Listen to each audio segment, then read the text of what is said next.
이 안식일 시작하는 시간에 하나님의 은혜가, 하나님의 축복이, 하나님을 경배하러 오신 모든 성도 여러분 각 가정에 충만하시기를 기원합니다. 제가 목사님한테 이 설교를 부탁받고 무슨 말씀을 할까 생각하다가 저는 제 마음속에 늘 가슴에 와서 특히 앤드루스 코스터디얼 거기에서 이렇게 오다 보면은 사이언스 빌딩하고 그 삼거리가 있습니다. 거기쯤에 갈 때마다 늘 저한테 Without me, you can do nothing. 제가 신앙적으로 막 활동하고 주님을 위해서 열심히 살아보고 했는데 이상하게 Without me, you can do nothing 이 소리가 들렸어요. 영어로. 그래서 대낮인데 아무리 뒤에 봐도 없는데 이게 무슨 소리일까? 그래서 제가 집에 가서 열심히 성경을 뒤져보니까 성경에 포도나무 비유에 요한복음 15장에 있는 말씀이 있습니다. 그런데 예수님께서 그 포도나무 비유로 말씀하실 때에 정말 예수님께서 하신 말씀의 의도가 뭘까?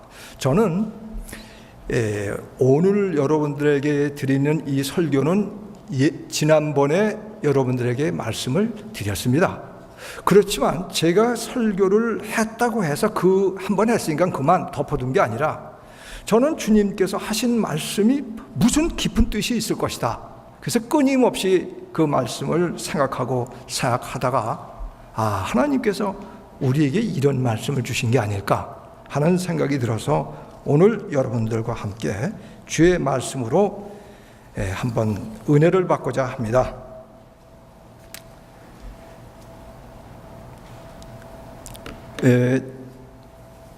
포도나무 비유 요한복음 15장 1절부터 5절에 있는 말씀인데요. 내가 참 포도나무여 내 아버지는 그 농부라. 무릇 내게 있어 과실을 맺지 아니하는 가지는 아버지께서 이를 제해 버리시고 무릇 과실을 맺는 가지는 더 과실을 맺게 하려 하여 이를 깨끗게 하시느니라. 너희는 내가 일러준 말로 이미 깨끗하였으니 내 안에 거하라. 나도 너희 안에 거하리라. 가지가 포도나무에 붙어 있지 아니하면 절로 과실을 맺을 수 없음같이 너희도 내 안에 있지 아니하면 그러하리라. 나는 포도나무요 너희는 가지니 저가 내 안에 내가 저 안에 있으면 이 사람은 과실을 많이 맺나니 나를 떠나서는 너희가 아무것도 할 수 없습니다. 여러분 글씨가 좀 이렇게 글 많아가지고 적기 때문에 잘 안 보이죠? 좀 불편하시겠지만 제가 이렇게 좀 설명을 드리겠습니다. 제가 이 포도나무 이 비유를 좀 생각하다가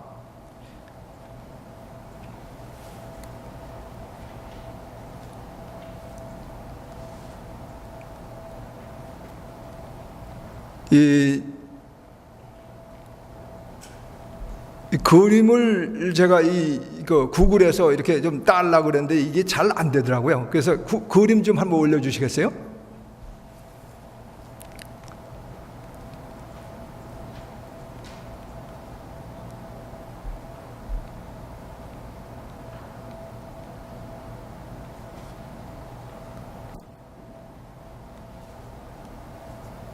조금 전에 그림이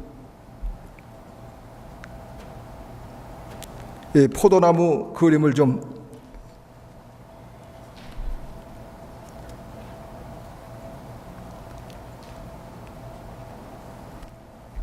어쨌든 제가 포도나무 이 주위에 요즘에 이 과수원 포도 과수원역이 많지 않습니까? 그 농부들이 일하는 걸 보면서 제가 포도나무를 구글에서 그림을 따서 딱 보는 순간에 제 가슴에 와서 또 다른 면이 보이는 겁니다. 지금 여기 나왔는데요. 여러분 포도 보세요. 포도가 참 탐스럽습니다. 이 가을 되면 포도, 이 베리언 스프링스 포도가 아주 달고 맛있어요. 그리고 한국 포도도 참 맛있습니다. 근데 요즘 수입해서 오는 포도는 별로 달지가 않아요. 근데 이 포도를 보는데 예수님께서 무슨 말씀하시냐면은 나는 포도나무요 너희는 가지니, 그렇게 말씀을 하셨습니다. 그리고 이 가지가 포도나무에 붙어 있지 아니하면은 절로 열매를 맺을 수 없다고 말씀하셨어요. 왜 그림 계속 이렇게 보여주시면 좋겠는데요? 예, 됐습니다. 그런데 우리가 포도나무를 볼 때에 누구든지 좋은 포도를 갖고 싶다, 좋은 포도를 열매 맺고 싶다, 그런 생각이 딱 보는 순간 제가 들어요. 여러분은 어떻습니까? 여러분도 여러분들의 생애 가운데 좋은 좋은 열매가 맺히기를 원하시죠? 만약에 열매 안 맺히면 어떻게 되는지 예수님께서 분명히 경고하셨어요. 사람들이 주워다가 잘라버리는데 주워다가 불살라버린다 그랬습니다. 그런데 이 포도나무를 좋은 열매를 맺고 싶은데 어떻게 하면 되냐고 분명히 포도나무를 보면서 딱 와서 닿는 게 다른 수가 없어요. 딱 한 가지입니다. 포도나무 가지는 포도나무에 붙어만 있으면 됩니다. 딴 생각하면 안 돼요. 그런데 포도나무에 붙어 있지만 포도나무에 열매도 없고 이파리도 안 나는 게 있습니다. 그건 뭐냐면은 포도나무에서 포도나무 가지가 수액을 받아들이지 않고 생명을 받아들이지 않고 그냥 붙어 있기만 하기 때문에 그런 겁니다. 그 말은 뭐냐면 우리가 예수를 믿는다고 하긴 하지만 예수님한테서부터 신성의 생명을 받지 않으면은 우리에게 아무런 변화가 일어나지도 않고 그리스도께서 우리에게 주시려고 하는 성령의 열매인 사랑과 온유와 절제와 희락과 이런 생활의 모습이 우리에게 나타나지 않는다 이 말씀이에요. 여러분, 우리가 정말 성령의 열매를 맺고 싶지 않습니까? 방법은 예수님께서 분명히 말씀하셨어요. 나를 떠나서는 아무것도 할 수 없느니라. 나와 함께하면 저절로 된다. 이것이 예수님께서 하신 말씀이에요.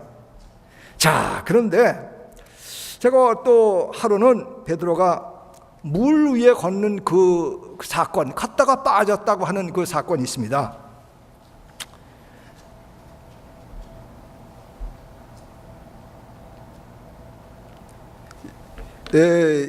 마태복음 14장 28절부터 33절에 있는 말씀인데요. 요걸 제가 그림으로 이렇게 좀 한번 구글에서 따려고 보니까 구글에 그림이 올라와 있더라고요. 근데 제가 마음에 드는 그림은 없어요. 왜 그림이 없냐면은 베드로가 물 위로 갔다가 빠졌어요. 빠졌는데 예수님이 와서 손으로 베드로의 손을 잡아 당기는 그런 그림이더라고요. 그런데 성경을 보니까 예수께서 즉시 손을 내밀어 저를 붙잡으시며 가라사대 이랬어요. 예수님께서 즉시 손을 내밀어 저를 붙잡으시며 베드로가 예수님의 손을 붙들어 그런 얘기가 없어요. 그런데 그림은 베드로가 예수님의 손을 붙들고 예수님은 베드로의 손을 붙들고 물 위에 나오는 그런 그림으로 이렇게 되어 있더라고요. 그런데 저는 베드로가 물 위로 걷는 것을 생각을 해봤습니다. 베드로가 물 위로 걷는 것은요, 그거는 예수님한테서 오는 신성의 능력으로만 걸을 수 있는 거지 사람의 능력으로 걸을 수 있는 게 아닙니다. 그러므로 예수님의 능력으로 물 위에 걷던 사람이 이제 빠졌는데 예수님께서 그냥 손에 이렇게 옷자락만 이렇게 쓱 잡아도 그건 올라갈 수 있는 겁니다. 그냥 꼭 예수님의 손을 꼭 붙들어야만 되는 게 아닙니다. 예수님께서 말씀하시면 그냥 뜨는 겁니다. 그렇지만 예수께서 즉시 손을 붙들어서 이렇게 걷게 하셨어요. 참, 예수님께서 손을 내밀어 저를 붙잡으시며 얼마나 기쁜 소식입니까? 우리가 정말 성령으로 거듭나서 중생을 해서 야 내가 주님을 만났다 기쁘다 아멘 할렐루야 이렇게 찬송하고 또 어느 전도 집회에 가서 전도 설교를 탁 들고 아멘 주여 나를 주께 드립니다 그렇게 해서 진짜 가슴이 뜨거워지고 기쁜 그런 경험을 했다 이 말이에요. 그런데 며칠 지나다 보면 그 사람이 뭐예요? 또 죽어 있어요. 왜 그래요? 우리가 신앙생활을 하면서 하나님의 예수님의 능력을 베드로가 실제로 받아서 물 위로 걷는다 할지라도 이 사람은 운명적으로 어떻게 태어났냐면은 물에 뜨지 못하게 태어나 있어요. 우리 모두는 운명적으로 무덤에 갈 때까지 우리 자력으로는 거룩하게 살 수 있는 능력이 없습니다. 우리로 하여금 거룩하게 살게 해주시는 신성의 능력, 예수님의 신성의 능력만이 우리로 하여금 거룩하게 만들 수 있다 이 말입니다. 그래서 예수님께서 말씀하시기를 나를 떠나서는 너희가 아무것도 할 수 없다. 그러나 내가 함께하면 너 물 위에서 뜰 수 있어. 내가 함께하면 무덤에서도 나올 수 있어. 죽어도 부활할 수 있어. 내가 하면은 여러분 이 말씀이 예수님께서 우리에게 하시는 말씀입니다. 이 희망의 말씀입니다. 예수님께서 베드로한테 에이 너 엊그제 중생했다 그러더니 뭐 어쩌다 그러더니 에이 오늘 보니까 뭐 그래. 예수님께서 절대 그렇게 안 해주셨습니다.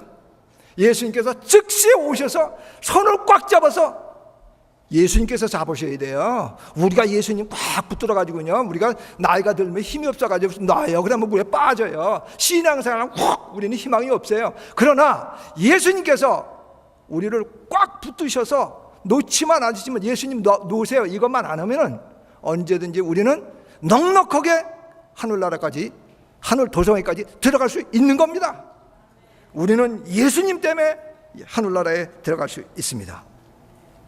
자, 그런데 마태복음 16장 13절부터 17절에는 다음과 같은 말씀이 있습니다. 제가 베드로의 생애를 좀 봤습니다. 예수께서 가이사랴 빌립보 지방에 이르러 제자들에게 물어 가라사대 사람들이 인자를 누구로 하느냐? 더러는 침례 요한, 더러는 엘리야, 어떤 이는 예레미야나 선지자 중에 하나라고 하나이다. 가라사대 너희는 나를 누구로 하느냐? 시몬 베드로가 대답하여 가라되 주는 그리스도시요 살아계신 하나님의 아들이시니이다. 예수께서 대답하여 가라사대 바요나 시몬아 네가 복이 있도다. 이를 내게 알게 한 이는 혈육이 아니요 하늘에 계신 내 아버지시니라. 자, 제가 지금 가이사랴 빌립보 지방이 얼만큼 되나 해가지고 이렇게 구글로 딱 보니까요 여기 미시간에서 약 그 플로리다 북부 지방 정도 되더라고요. 무진장 멀어요.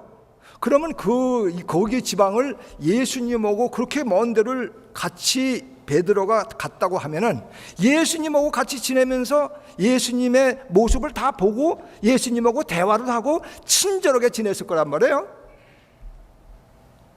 그런데 예수님이 거기 오셔서 이적도 베푸시고 말씀도 하는데 사람들이 웅성웅성 얘기가 들리는데 다른 사람들이 나를 뭐라고 부르더냐? 그러다가 이번엔 예수님께서 제자들에게 너희들은 나를 누구라고 하느냐? 예수님이 여러분한테 여러분 너희는 나를 누구라 하느냐 할 때 여러분은 뭐라고 대답하시겠습니까? 이때 시몬 베드로가 이렇게 얘기했습니다. 주는 그리스도시요 살아계신 하나님의 아들이시니이다. 그랬는데 그 말을 그냥 가만히 예수님께서 계시지 않으시고 아주 칭찬을 엄청나게 하셨어요. 이를 그러면서 내가 복이 있다다. 이를 내게 알게 한 이는 혈육이 아니요 하늘에 계신 내 아버지시니라.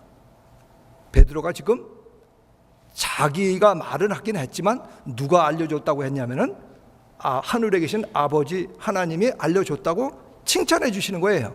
즉 베드로를 통하여 하나님께서 말씀하시는 거예요. 베드로가 하나님의 사람으로서 지금 이렇게 말을 한 겁니다.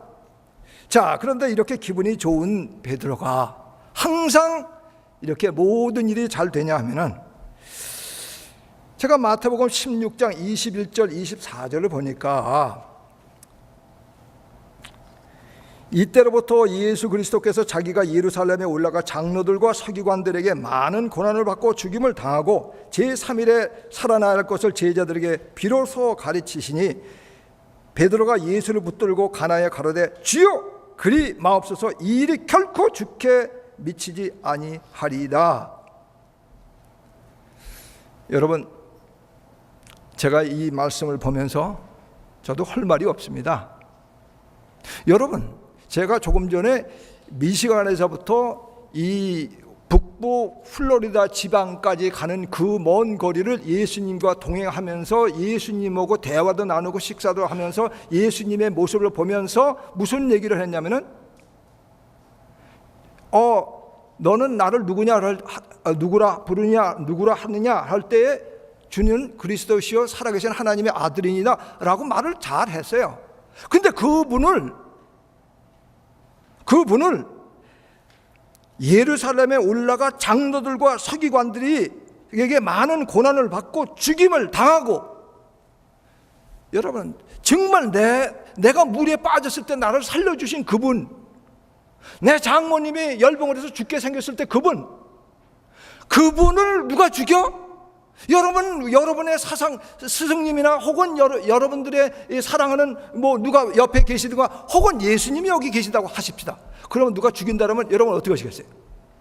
에이, 예수님 죽으세요. 그러니까 3일 후에 부활하시겠죠. 정말 이러고 팔짱 끼고 가만히 있겠습니까? 아니면 내가 그래도 어불어서 근육도 이렇게 있고 또 회도 이렇게 하면서 칼도 있는데 어디에 예수님을 건드려? 절대 그럴 수 없습니다. 당연히 그 말 나와야 되는 거 아니에요? 저 같으면 당연히 그런 말 나와야 된다고 생각합니다. 그런데 예수님께서 돌이키시며 베드로에게 이르시되 사단아 내 뒤로 물러가라. 너는 나를 넘어지게 하는 자로다. 네가 하나님의 일을 생각지 아니하고 도리어 사람의 일을 하는도다 하시고, 여러분 우리가 교회 일을 하면서 얼마나 많은 경우에 주님을 위해서 한다고 하면서 교회에서 싸움합니까? 우리가 정말 이 교회에서 또 교회에서뿐만 아니라 가정에서 주의 일을 한다고 하면서 얼마나 열심히 했어요. 집안에 있는 돈까지도 다 날리고 우리가 다 재산도 다 바쳤어요. 그런데 예수님께서 나중에 사단아 물러가라 이렇게 하시면 어떻게 하시겠어요? 베드로 보세요. 베드로는 그 자리에서 그렇게 예수님이 사단아 물러가라 그렇게 했으니까 이거 정신 번쩍 들었지만, 지금 예수님께서 사단아 물러가라 우리한테 그렇게 안 하시기 때문에 몰라요. 우리가 정말 내 힘으로 주님을 섬기고 주님을 위하여 열심히 주님을 보호하고 방어하고 이렇게 한다 할지라도 예수님께서 사단아 물러가라, 그 말은 베드로가 조금 전까지는 하나님의 도구가 됐지만 이번엔 사단의 도구가 됐다 이 말이에요. 베드로가 금방 냉탕 그 다음에 온탕 왔다 갔다 해요. 왔다 갔다.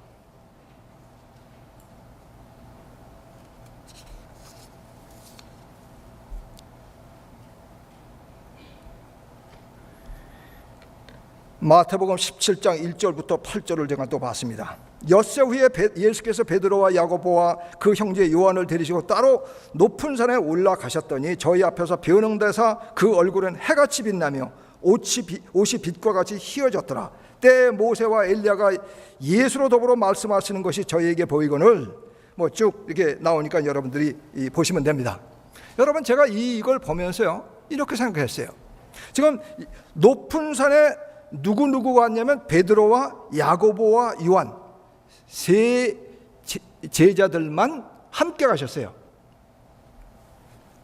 여러분, 어떤 사람이 교회에 나옵니다. 나오는데 그 사람이 덩치가 괜찮아요. 근데 하는 행동을 보면 뭐 이렇게 뭐 이렇게 힘이 없고 뭐 이렇게 아주 참 겸손하게 그렇게 해요. 그래서 툭툭 옆에서 치면서 이 사람 교회 다니면 좀 힘 좀 있게 좀 저거 하지 않고 이렇게 힘이 없는 것처럼 그렇게 해. 그랬더니 뭐 이런단 말이에요. 그래서 평소에 그래서 이렇게 툭툭 쳐도 그냥 힘없는 척 해서 힘없는 사람이 돼가지고 툭툭 건드렸는데 어느 날 우연히 목욕탕을 가봤는데 이게 문신이 있는 거예요. 문신이 있는 거예요. 그래서 그러고 내가 또 목욕탕 이렇게 가만 보니까 이거 덩치 큰 딱 까만한 옷 입은 사람들이 90도로 딱 꼭꼭이 절하는 거예요. 그 모습을 본 이후로 그 사람이 어떻게 할까요? 그 사람을 이럴 거예요? 이 사람이 조폭 두목인데 내가 이렇게 살면 안 되겠다. 그래서 마음을 잡고 내가 교회에 나와서 정말 내 힘 빼고 어깨에다 힘 빼고 좀 지내야 되겠다 해서 교회에 나오는 사람인데 그 사람의 신분을 모르는 사람이 툭툭 건드리고 이러다가 나중에 그 사람을 딱 옷 벗은 걸 딱 보고 문신을 본다면은 그 다음부터는 그 사람을 대할 때 어떻게 할까요? 이렇게 할까요? 어떻게 할까요? 조심조심해서 이 사람이 언제 또 확 그 사람의 기진에 나올까 해서 두려워할 거라고요. 제가 드리는 말씀은 예수님 목수의 아들이에요. 어떻게 보면은 요셉의 아들이에요. 별 볼일 없는 곳에 배운 것도 없어요. 그런데 그 예수가 높은 산에 올라가서 딱 보는 모습이 얼굴이 태양처럼 해처럼 환하게 빛나고 옷이 하얗게 빛이 날 때, 그리고 하늘에서는 이는 내 사랑하는 아들이요 내 기뻐하는 자라, 이런 소리가 날 때 이건 정말 제자들이 듣고 엎드려 심히 두려워하니 두려워하지 않을 수가 없어요. 그러니까 그 다음서부터 이 베드로는 예수님을 볼 때마다 어떻게 해야 됩니까? 예수님을 옛날에 대하던 예수님이 아니고 그 다음서부터는 조금 시내루가 들어갔겠죠. 조금 이 겁을 좀 먹었겠죠. 당연히 예수님을 바라볼 때 옛날하고 좀 다르게 대할 수밖에 없어요.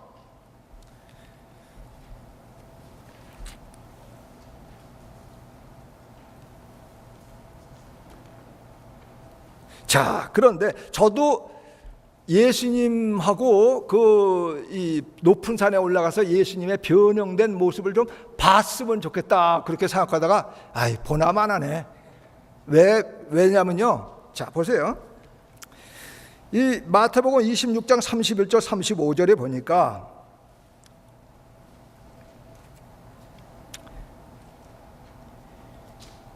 때에 예수께서 제자들에게 이르시되 오늘 밤에 너희가 나를 다 나를 버리리라. 기록된 바 내가 목자를 치리니 양의 떼가 흩어지리라 하였느니라. 그러나 내가 살아난 후에 너희보다 먼저 갈릴리로 가리라. 베드로가 대답하여 가로되 다 주를 버릴지라도 나는 언제든지 버리지 아니하겠나이다. 그 다음에 내가 진실로 내게 이르노니 오늘 밤 닭 울기 전에 네가 3번 나를 부인하리라. 베드로가 가로되 내가 주와 함께 죽을지언정 주를 부인하지 않겠나이다. 여러분, 적어도 이런 결심 나와야 되지 않습니까? 내가 죽더라도 절대로 예수님 부인하지 않겠습니다. 예수님 봤습니다. 딴 사람 못 봤는데 베드로, 저하고 요한하고 야고보하고 산에서 변형되는 거 봤습니다. 절대로 예수님 부인하지 않겠습니다. 아주 결심 단단히 합니다. 죽더라도 부인하지 않겠다 그랬어요. 딴 사람 다 버린다 하더라도 여기 있는 베드로만큼은, 다른 사람이 다 어쩐다 하더라도 여기 있는 유은부처만큼은 예수님한테 충성하겠습니다. 이런 거 똑같은 겁니다. 다른 사람은, 다른 교인들은 모르지만 나는 진짜 교인이 되겠습니다. 뭐 이런 거 똑같은 거예요. 이런 아주 확실한 결심을 베드로가 했습니다. 그런데 마태복음 26장 70절, 72절, 74절 보니까 베드로가 아주 3번 예수님을 모른다고 딱 잡됩니다.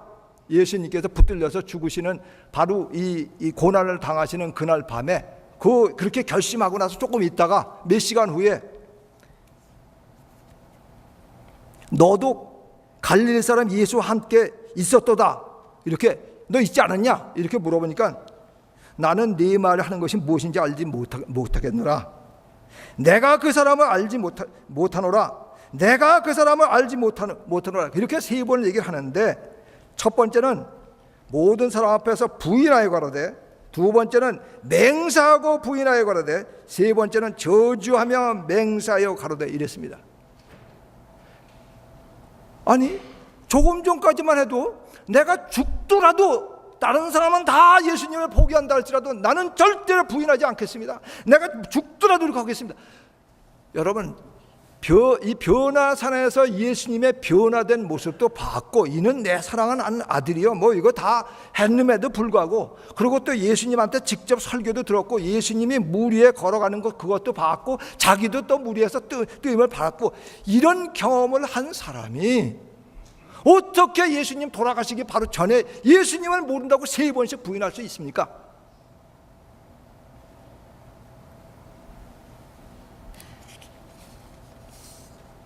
저는 이 말씀을, 그 대답을 예수님께서 하신 말씀에서 대답을 찾았습니다. 예수님께서 뭐라고 말씀하셨냐면, 베드로야, 내 능력으로는 안 돼. 내 힘 가지고, 네 결심 가지고, 네 깡다구 가지고 절대로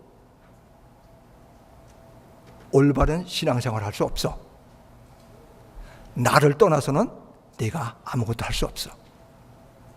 그런데 나중에 예수님께서 베드로를 붙드셔서 베드로가 주님의 귀한 종으로, 성공적인 종으로, 사도로서 이 일을 하며 급기야 주님을 위하여 죽는 사람이 되었습니다.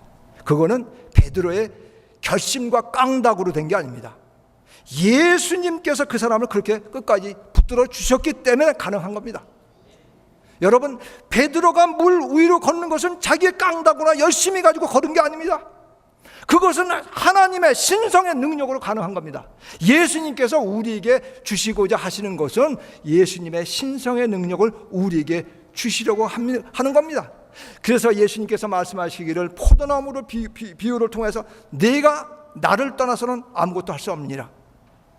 네가 나를 떠나서는 물 위에 걸을 수 없느니라. 빠진다. 그런데 어떻게, 그러면은 우리가 현재 2017년도에 살고 있는 우리가 오늘 어떻게 예수님의 능력을 받을 수 있는가? 요거 좀 또 찾아야 되지 않겠습니까? 그래서 제가 성경을 좀 봤습니다. 유심히 봤어요. 어떻게 했을 때에 베드로가, 사람이 예수님의 신성의 능력을 붙들 수 있는가? 마태복음 14장 30절에 소리질러 가로되 주여 나를 구원하소서. 이 말씀을요 이렇게 하면 실감이 안 납니다. 소리질러 가로되 주여 나를 구원하소서. 이러면 전혀 이 실감이 안 나요.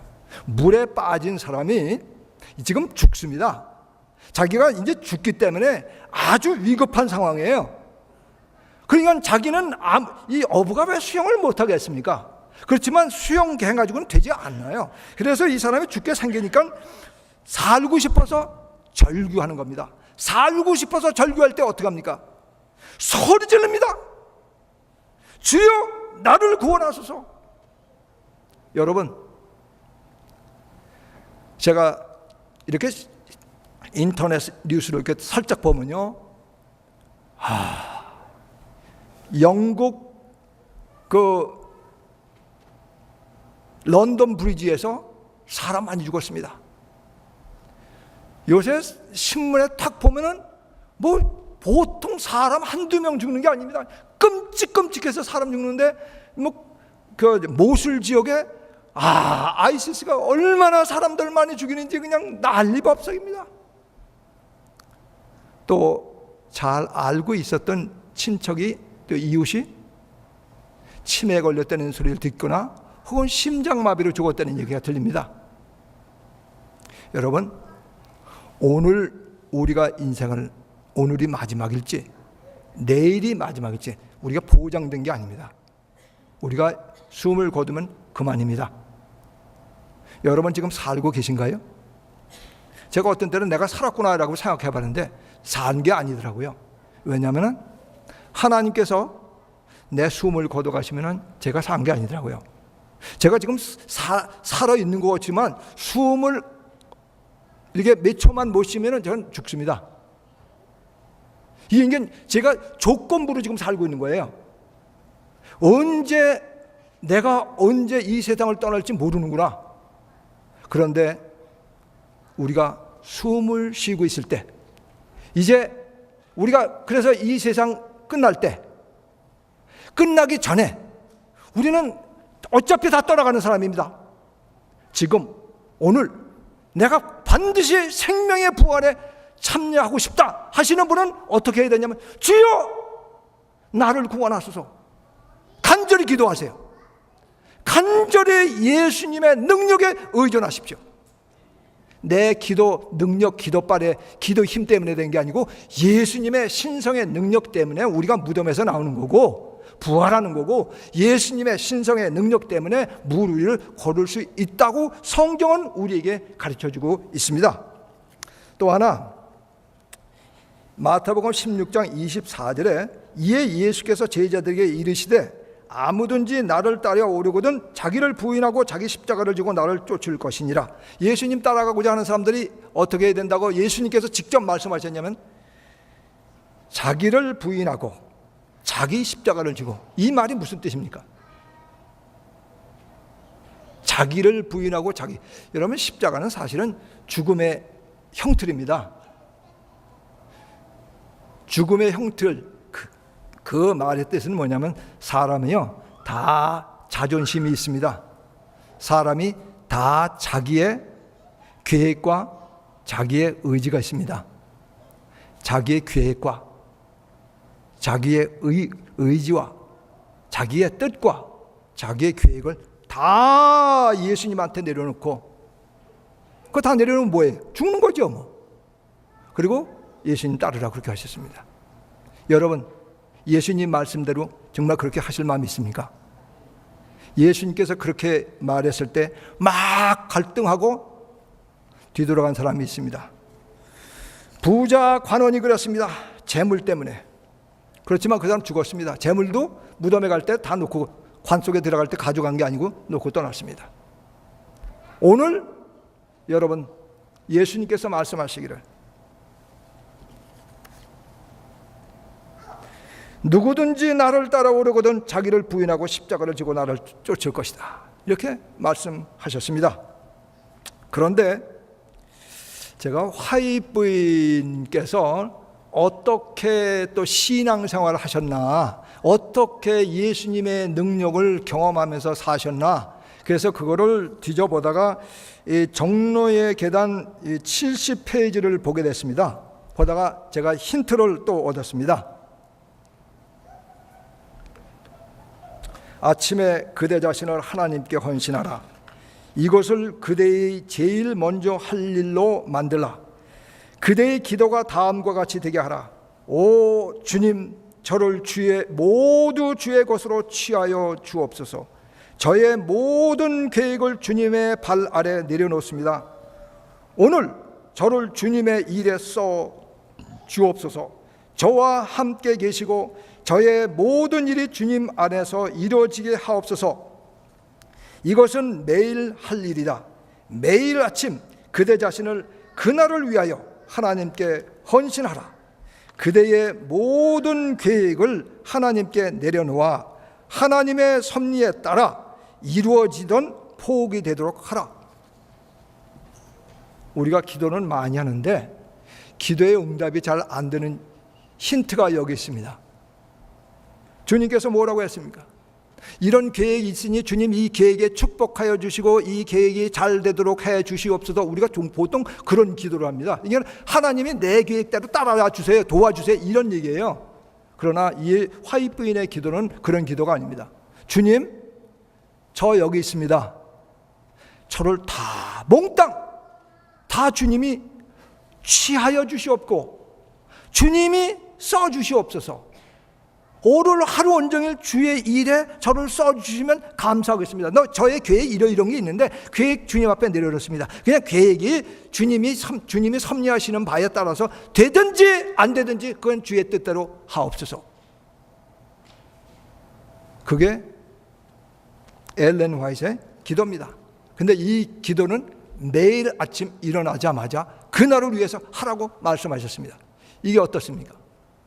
주님은 이 엘렌 화이트는 내가 나를 떠나서는 아무것도 할 수 없느니라 하신 말씀의 뜻을 이해하고 계셨죠? 생활하고 계셨어요. 그런데 실물교훈 160쪽에 또 그와 비슷한 기도를 하셨어요. 주여 저의 마음을 취하여 주옵소서. 왜냐하면 저는 저의 마음을 주님께 드릴 수 없기 때문입니다. 저의 마음은 주의 것입니다. 순결한 상태로 붙들어 주시옵소서. 왜냐하면 저는 주님을 위하여 순결한 상태로 유지할 수도 없기 때문입니다. 여러분, 내가 주님한테 내 마음을 벌썩 드렸으니까 주님이 가져가면 얼마나 좋겠어요? 이것도 안 돼요, 이것도. 그래서 이 엘렌 화이트이 뭐라냐면, 주여 주님이 내 마음을 취하여 주시옵소서. 내가 주님한테 드리려 해도 저는 드릴 수도 없습니다. 그러니 주님이 그냥 확 주님의 크신 능력으로 저 마음을 붙들어서 주님이 꼴지어 주시고 주님이 이쁘게 만들어 주시고, 그래서 주님의 사랑이 내 영혼을 통해서 흘흘 넘치는 그러한 곳에, 거룩한 장소에 저를 올려 주시옵소서. 이런 기도를 하는 거예요.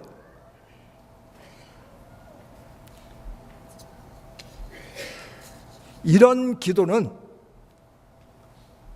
100% 확실하게 응답되는 기도입니다. 주님의 뜻대로 하는 기도입니다.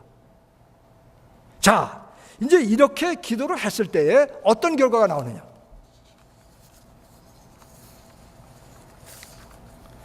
종로의 계단 59페이지에 분명히 이렇게 나와 있습니다.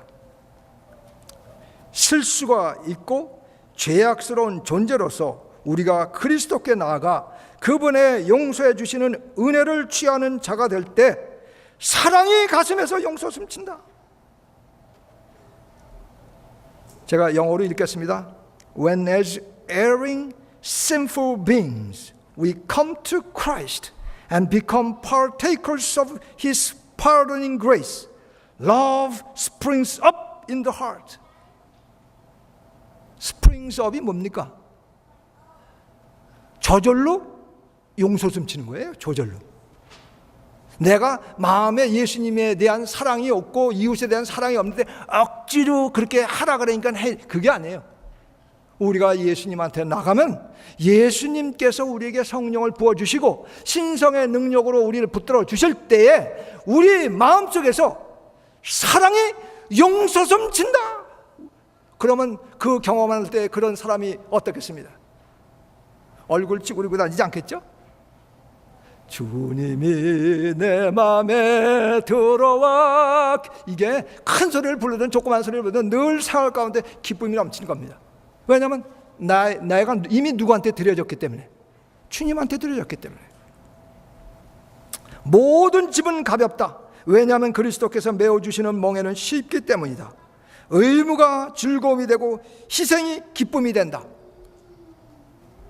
여러분, 우리가 예수님한테 전적으로 의존하는, 예수님의 우리 인간의 노력에 의존하지 말고 예수님의 신성의 능력에 전적으로 의존하는 그러한 성도 여러분이 되기를 제가 진심으로 바랍니다.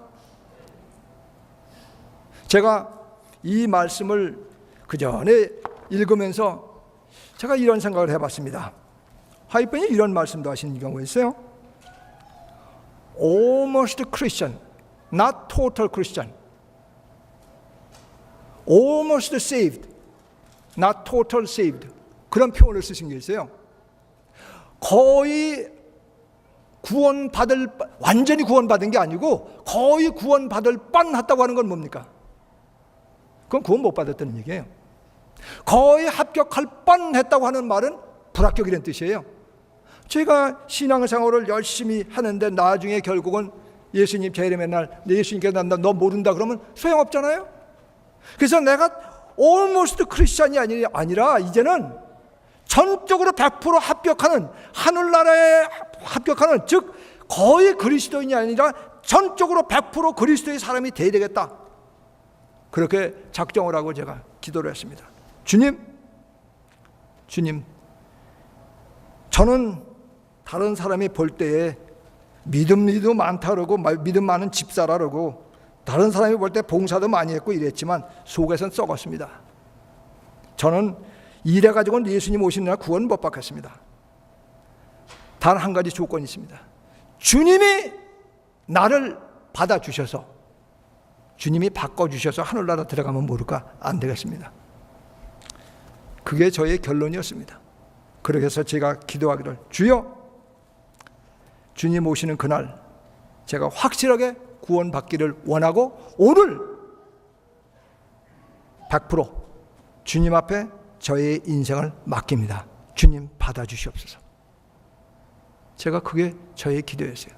그 기도가 끝나기 전에 주체할 수 없는 사랑이 가슴에 넘치고 기쁨이 넘치고 저를 짓누르고 있었던, 우리 미국 생활하면서 참 스트레스 얼마나 많습니까? 미국 생활하면서 스트레스 참 많습니다.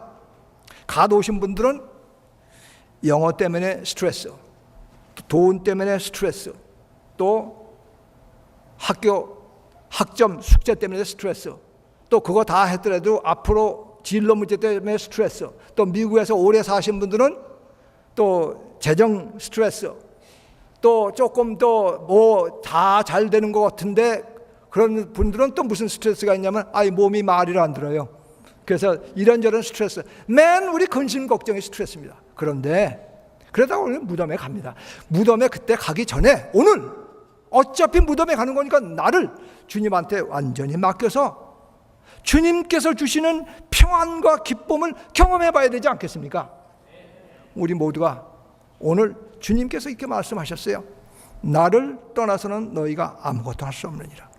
이 말씀 깊이 새기셔서 우리가 사람의 계획이나 사람의 능력이나 사람의 노력에 의존하지 말고 예수님의 신성의 능력에 의존하여 주님께서 주시는 성령의 능력을 경험하고 기뻐서 생활하는 우리 모두가 되시기를 바라면서 저희 말씀을 마치겠습니다.